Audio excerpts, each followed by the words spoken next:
여러분, 이게 은혜라고 생각하는데요. 가끔 말씀을 준비하다 보면 생각지도 않은 곳에서 하나님의 은혜가 배달될 때가 있습니다. 제가 배달된다고 말하니까 무슨 피자가 배달되는 것처럼 느껴질 텐데, 어제 말씀을 준비하는 가운데요, 한국에서 목회하시는 선배 목사님으로부터 영상 하나를 받았습니다. 말씀을 준비할 때는 보통 카톡을 잘 열어보지를 않습니다.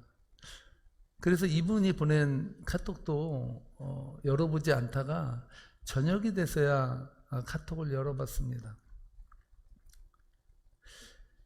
그런데 이게 웬일입니까? 그 카톡의 영상을 보고 나서 오늘 이 말씀과 얼마나 일맥상통한지 참 제가 마음에 은혜도 받았고 기뻤습니다.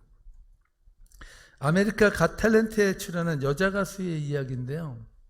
이 여자의 이름은 제인 마르크제프스키입니다. 제인 마르크제프스키라는 이름인데, 이 여자는요 30세의 나이에 암에 걸려서 몇 년 동안을 암과 투병 중에 있고요. 또 암이 전이됐는데 암이 폐와 간 그리고 척수에 전이되어서 3기 진단을 받았다고 합니다. 그녀가 부른 노래는 자신이 불렀던 노래인데요. It's okay, 괜찮습니다 라는 곡입니다. 노래를 마친 후 걱정스러운 마음으로 던진 심사위원의 질문에 그녀는 이렇게 대답합니다. 저의 생존율은 2%입니다. 그런데 2%는 0%가 아닙니다. 생존율 2%는 대단한 것입니다. 저는 사람들이 그것이 얼마나 놀라운지 알았으면 좋겠습니다. 여러분, 생존율 0%나 2%나 보통 여러분 암 환자들이 생존율 40%라 그러면 절망하고 포기하고 힘들어한다고 하지 않습니까? 근데 이 제프스키는 생존율이 2%인데 이 2%가 어마어마하다는 거예요. 긍정의 아이콘 아닙니까? 긍정의 아이콘. 저는 오늘 말씀 묵상하면서 바로 느헤미야가 그런 사람이 아닌가. 세상 사람들은요 다 안 된다, 망한다.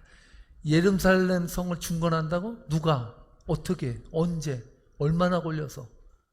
모두 다 낙담하고 절망하고 포기한 상태에 있는데, 느헤미야는 분명한 하나님의 부르심을 느끼고 이것은 우리가 하는 것이 아니라 하나님이 하신다. 2%의 가능성에도 하나님의 능력이 함께하면 그것은 100%가 된다는 확신을 가지고 그는 과감하게 예루살렘 성 중건에 나섰습니다. 세상적으로 보면 참으로 무모한 사람입니다. 바보 같은 사람이에요. 그는 좋은 연봉을 받는 직장을 내려놓았습니다. 왕의 비서관이었어요. 그 자리를 내려놨어요. 거기다가 예루살렘 주민들로부터 환영을 받고, 야, 느헤미야, 당신은 대단한 사람이요. 어떻게 그런 결단을 할 수 있어? 내가 당신과 함께 하리다. 이렇게 말하면 힘을 얻을 텐데, 모두가 다 느헤미야를 보면서 안 되는 일에 왜 자꾸 도전하려고 하냐? 포기하라. 이렇게 절망적인 말만 내던졌습니다. 어디 그뿐입니까? 적들은 예루살렘 성을 중건한다는 소리를 듣고요, 느헤미야를 죽이겠다고 호시탐탐 죽일 기회를 노리고 있었습니다. 이렇게 위험한 지역에서 무슨 영광을 누리겠다고 무모한 가능성에 도전하냐 말입니다. 그런데 감사하게도 하나님은 2%도 안 되는 그 가능성의 그 도전에 하나님은 100%의 은혜를 부어주셨습니다. 할렐루야.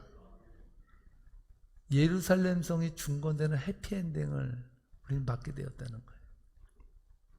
오늘 본문 27절 말씀에서 그것을 알 수 있는데, 함께 27절 말씀을 읽어보도록 하겠습니다. 예루살렘 성벽을 봉헌하게 되니 각지에서 레위 사람들을 찾아 예루살렘으로 데려다가 감사하며 노래하며 재금을 치며 비파와 수금을 타며 즐거이 봉헌식을 행하려 하매. 여러분, 오늘 이 본문 말씀 27절 말씀을 읽으면서 여러분들의 가슴 속에 아무런 감동이 없다면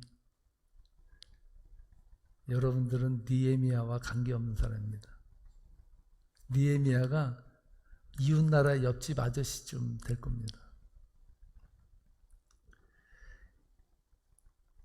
성경의 말씀이요, 우리들에게 아무런 감동이 안 오고 아무런 은혜가 안 오는 것은 하나님이 살아 역사하시지 아니하는 것도 아니고 하나님의 은혜가 우리들에게 부어지지 아니하기 때문도 아니에요. 성경의 말씀이 우리들에게 아무런 감동을 주지 않는 것은 우리가 하나님의 말씀과 동떨어진 삶을 살고 있기 때문입니다. 하나님의 사람들은요, 하나님의 말씀을 읽을 때 그 말씀이 이스라엘 백성들에게 임한 역사가 아니라 오늘 지금 이 순간에 나에게 지금 부어지는 역사로 우리는 읽혀지면서 가슴이 뛰는 거예요. 예루살렘 성이 봉헌됐다고요. 다 마치고 하나님께 드려졌다는 거예요.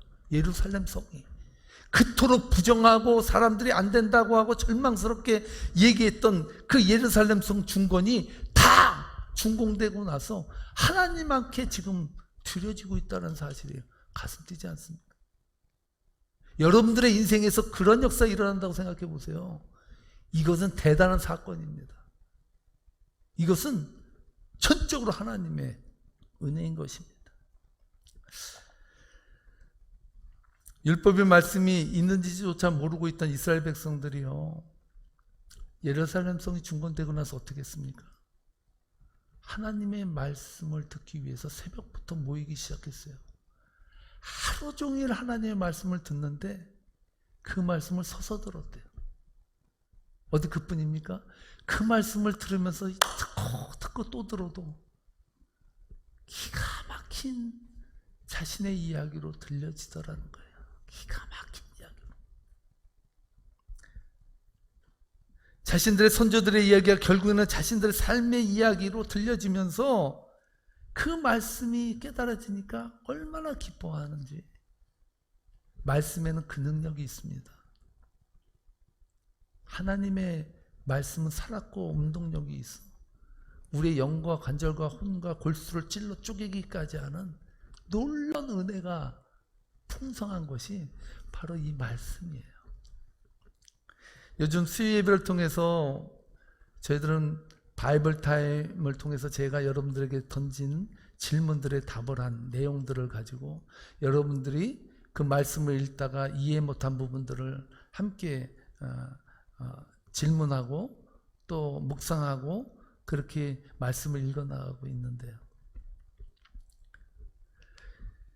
신명기서 2장을 보면서 얼마나 그 말씀이 재밌는지 모두가 다 웃다가 찐하다가 아주 감동이 됐습니다. 그 내용의 말씀에 보면요, 모세가 가나안 땅을 얼마나 그리워했습니까? 이스라엘 백성들을 이끌고 38년 동안을 오직 하나, 뭐를 향해서 갔습니까? 가나안 땅, 약속의 땅 가나안 땅을 가기 위해서 행군했어요. 근데 문제는 하나님께서 너는 가나안 땅에 가지 못한다라고 말했어요. 얼마나 괴로워요. 그래서 모압 광야에서 모세가 하나님께 기도합니다. 하나님, 다시 한번 마음을 바꿔주시면 안 되겠습니까? 저도 좀 가나안 땅에 좀 들어가서 그 땅을 누리면서 한번 살아보면 안 되겠습니까? 그런데 하나님께서 감동이 안 와. 아무런 말씀도 안 하시는 거예요. 그때 신명기서 2장 23절 이하에 보면 모세가 뭐라고 말하냐면, 야, 니들 때문에 하나님이 나 가나안 땅 못 가게 하잖아. 내가 가나안 땅 못 가는 건 니들 때문이야 라고 말했다는 것이죠. 그런데 여러분, 가나안 땅에 모세가 못 간 이유가 이스라엘 백성들 때문입니까? 아니에요. 민수기서 20장에 보면요, 무리바 사건이 나옵니다. 무리바라는 곳에 갔는데 거기에 물이 없어요. 마실 물이 없어.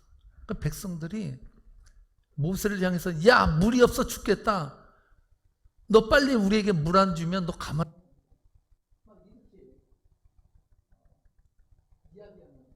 벌어졌습니다.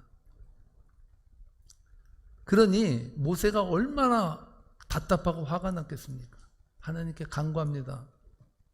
하나님, 이 백성이 물이 없다고 이렇게 아우성치는데 어떻게 하면 좋겠습니까? 이때 하나님께서 어떻게 합니까? 야, 모세, 바위를 명하여 물을 내게 해라. 이랬단 말이에요. 바위를 어떻게 하라고요? 하나님께서 바위를 명하여 물을 내라고 했는데 모세는요, 너무나 화가 난 거예요. 이 백성, 이놈의 백성들 때문에 내가 이 고생하고 왔는데 이렇게 내가 비난받냐? 그러면서 어떻게 했냐면요, 바위를 명하지 않고 바위를 쳤어요. 근데 바위만 쳤겠습니까? 에이 하고 쳤는데 물이 확 튀어나왔겠습니까? 아니에요. 아마 말했을 거예요. 물아 솟아라 하면서 에이 하면서 2번을 내리쳤거든요. 하나님께서 이것이 너무나 괘씸한 거예요. 그래서 뭐라고 말하시냐면, 모세야, 너는 거기까지다. 너는 약속의 땅 가나안까지는 넌 못 가겠다. 이렇게 말씀하셨다. 그리고 나서 뭐라고 말하냐면요, 하나님께서 다시는 이제 가나안 가는 문제로는 나에게 기도하지 말아라. 이렇게까지 말씀하십니다. 흥미롭지 않습니까? 모세는 성질 한번 잘못 부리다가 인생이 훅 가고 말았습니다. 말씀을 읽다 보면 너무나 재미있고, 우리 인생 이야기, 내 이야기, 내 이야기. 여러분, 우리가 세상을 살면서 성질 한번 부리다 인생 한번 훅 간 적 있지 않습니까? 목회자라고 여러분 다르겠습니까? 목회자가 이렇게 선하게 보이다가 한번 성질 나가지고, 여러분 한번 성질 내봐요. 목사님이 성질을 내? 에이! 교회 안 가. 아웃! 이렇게 되지 않겠습니까? 얼마나 조심스럽습니까? 느헤미야가 하나님의 성을 봉헌한다고 말하고 있는데요, 이 단어의 뜻은 여러분 알죠? 바친다는 거예요. 바친다는 거. 바친다는 것은요, 하나님 것을 그냥 드리는 거예요. 하나님께서 하신 거예요. 우리가 11조를 바친다 그래요. 감사헌금을 바친다 그래요. 그건 뭡니까? 하나님으로부터 받은 것을 드리는 거예요. 내 거에서 내가 뭐 얼마 줄게 이게 아니라 10의 10 중에서 10의 9는 내가 갖고 10의 1은 하나님 앞에 드리는 거예요. 하나님 거를 돌려드리는 거예요. 그게 바치는 거거든요. 느헤미야가 예루살렘 성을 하나님 앞에 바쳤다는 거예요. 굳은 일, 험난한 일들은 자신이 다 감당하면서 마지막 그 봉헌은 하나님께 영광을 돌리고 있다는 사실입니다. 가슴 뭉클하지 않습니까? 예루살렘 성을 준공하고 나서 봉헌식을 하는 것은 자신의 치적을 나타내기 위함이 아니었어요. 느헤미야 자신이 했던 일들을 사람들에게 알아달라고 예루살렘 성 중건에 대한 봉헌식을 한 것이 아니라는 거예요. 전적으로 그것은 뭐라고요? 모든 영광은 하나님께 라는 마음으로 성을 올려드렸다는 것입니다. 31절 말씀과 38절 말씀을 함께 읽어보겠습니다. 이에 내가 유다의 방백들을 성벽 위에 오르게 하고 또 감사 찬송하는 자의 큰 무리들 둘로 나누어 성벽 위로 대오를 지어 가게 하였는데 한 무리는 오른쪽으로 분문을 향하여 가게 하니, 그 다음 38절, 감사 찬송하는 다른 무리는 왼쪽으로 행진하는데 내가 백성의 절반과 더불어 그 뒤를 따라 성벽 위로 가서 화덕 망대 윗길로 성벽 넓은 곳에 이르고, 여러분, 이 두 본문에 따라오는 말씀들, 구절들이 엄청 많은데요. 이것을 간단히 제가 얘기하면 이스라엘 백성들에게 봉헌식을 하는데 많은 무리가 모였는데요. 반으로 나눴어요. 한쪽은 오른쪽으로 해서 성을 돌고요. 한쪽은 왼쪽으로 해서 성을 돌아서 마지막에는 어디에요? 하나님의 성전 앞에서 직결해서 모이는 그 프로젝트를 만들어서 지금 그 봉헌식을 하고 있는 장면이에요. 쉽죠? 막 여러 개 말을 많이 하는데요. 결론은 그거예요, 결론. 네? 근데 여기서 우리가 중요한 것이 있어요. 그것은 뭐냐면, 생각해 보세요. 예루살렘 성을 중건할 때 산발락과 도비아와 이방 족속들이 뭐라 그랬습니까? 야, 예루살렘 성을 중건한다고? 야, 그게 성이냐? 그 성은 여우가 올라가도 무너져. 여우가. 내가 보장할게. 여우가 올라가 봐. 그래도 무너진다니까? 헛일이야, 헛일. 이랬단 말이에요. 그 성을 어떻게 해요? 이스라엘 무리들이 모여서 그 성 위를 좌우로 함께 올라가서 돌아서 성전에서 모이는 그 식을 지금 거행하고 있는 거예요. 대단한 일 아닙니까? 대단한 일. 모두가 다 안 된다. 부정적으로 여우가 올라가도 그건 무너지는 성을 왜 만드냐 이렇게 말하는데, 그 성이 중건되고 나니까 그 적들이 보란 듯이 엄청난 역사가 일어나서 많은 무리들이 그 성 위를 돌고 있는 거예요. 돌고 있는. 그 역사 현장을 우리는 지금 눈으로 보고 있는 거예요. 저는 이 말씀을 묵상하면서요, 다윗을 생각해 봤습니다. 다윗은 어떤 인생을 살았습니까? 다윗은요, 한마디로 말해서 기구한 인생을 살았어요. 그는요, 사울 왕이 시기심에 죽자 사자하고 이 다윗 하나 죽이기 위해서 평생을 바쳤어요. 사울은 얼마나 그 칼을 들이대면서 쫓아갔는지.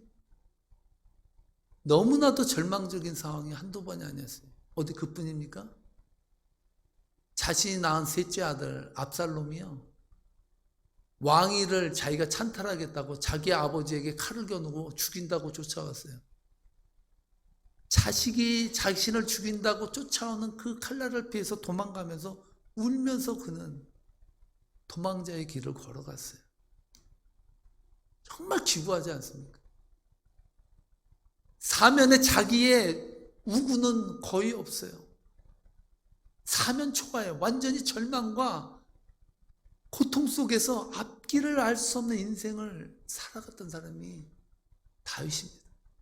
다윗이 근데 시편 23편에서 뭐라고 고백합니까? 이 시편 23편은 염성원 집사님 돌아가시기 전에 이거 하나 외우시라 그랬는데 그걸 진짜 다 외우시더라고요. 그리고서 하나님의 품에 안기셨는데, 다윗이 거기서 뭐라고 고백하냐? 여호와는 나의 목자시니 내게 부족함이 없으리로다. 그가 나를 푸른 풀밭에 인도하시며 쉴만한 물가로 인도하시니 내 영혼을 소생시키시며 자기 이름을 위하여 의의 길로 인도하신다. 다윗은요, 뭐라고 고백하냐면요, 여호와의 목전에서 내게 상을 베푸시니 내 잔이 넘치나이다. 이렇게. 뭐라고요? 적군의 목전에서, 적이 지금 자신에게 칼을 겨누는 그 위기 상황 가운데서 하나님은 자기에게 잔치상을 벌려주면서, 야, 신경 쓰지 말고 먹어. 염려하지 마. 적군들 아무것도 아니야. 나는 너의 하나님이다. 할렐루야. 염려하지 말고 그냥 먹어. 여러분, 먹으라 그래도 겁나서 먹겠습니까? 지금 적군이 칼을 들고 죽인다고 쫓아오는데 그 원수의 목전에서 하나님은 나에게 잔치상을 베풀어주면서 먹으라고 하신다. 기가 막히는 애 아니에요. 느헤미야와 이스라엘 백성들이 그 은혜를 체험한 거예요. 원수의 눈앞에서 하나님은 자신에게 잔치상을 베풀어 주셨다고 고백하고 있어요. 원수의 목전에서도 보호해 주실 뿐만 아니라 기가 막힌 잔치상으로 그에게 축복하시며 함께해 주신 그 하나님이 나의 목자라고 그는 고백하고 있는 것입니다. 여러분에게 질문을 던지겠습니다. 여러분 세상을 살면서 하나님으로 만족하십니까? 하나님 이외에 무엇이 더 필요합니까? 다윗은 여호와는 나의 목자시니 내게 필요한 것이 없습니다. 우리 주님만 내 목자 되주신다면 내가 사망의 음침한 골짜기를 걸을지라도, 내가 적군의 위협 속에서 칼날 속에서 도망자의 신세로 갈지라도 나는 두려워하지 않습니다 라고 고백하고 있다는 것입니다. 여러분은 느헤미야처럼 모든 영광을 우리 주님 앞에 돌리겠습니까? 지금도요, 믿음의 성도들을 위해서 하나님은요, 우리보다 한 발 앞서 걸으시고 계십니다. 믿습니까? 여러분들이 믿던 안 믿던 하나님은 여러분들을 이끌고 한 발 앞서서 그 길을 가고 계십니다. 그래서 우리는 하나님을 찬양할 수밖에 없고, 하나님의 은혜를 노래할 수밖에 없고, 하나님의 축복에 감사할 수밖에 없는 것입니다. 하나님은 우리보다 앞서 일하고 계십니다. 그러므로 따라하시 바랍니다. 걱정에도 하루. 왜 이렇게 힘이 없습니까? 오늘 식사 안 하고 오셨어요? 다시 걱정에도 하루, 의지해도 하루. 여러분, 걱정에도 하루 가고요, 의지해도 하루.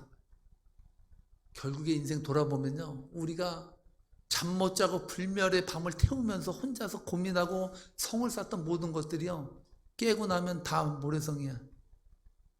다 그냥 안개가 거치듯이 아무것도 아니에요. 그것을 걱정이라고 뒤집어 쓰고 살아가는 인생들이 얼마나 많은지. 여러분은 어떤 삶을 선택하시겠습니까? 언제나 틀렸다, 망한다, 안 된다.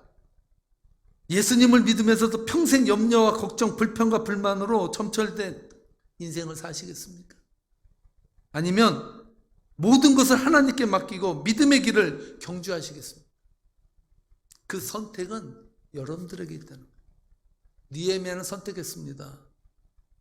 가능성이 0%에 가까운 그 위기 가운데서도 하나님이 이 일을 이루신다라는 확신을 가지고 그 믿음의 삶을 경주해 나갈 때 하나님 앞에 예루살렘 성을 중건해서 봉헌하는 놀라운 역사가 일어났던 것입니다. 여러분 결단하십시오. 불행에도 하루, 염려에도 하루, 맡겨도 하루입니다. 이 귀한 시간을 세상 염려하는데 허비하지 마시고 하나님의 말씀을 붙잡고 그 말씀으로 험한 인생길을 걸어나가고 개척하시는 복된 성도 되시기를 주님의 이름으로 축복합니다. 축복합니다. 기도하시겠습니다.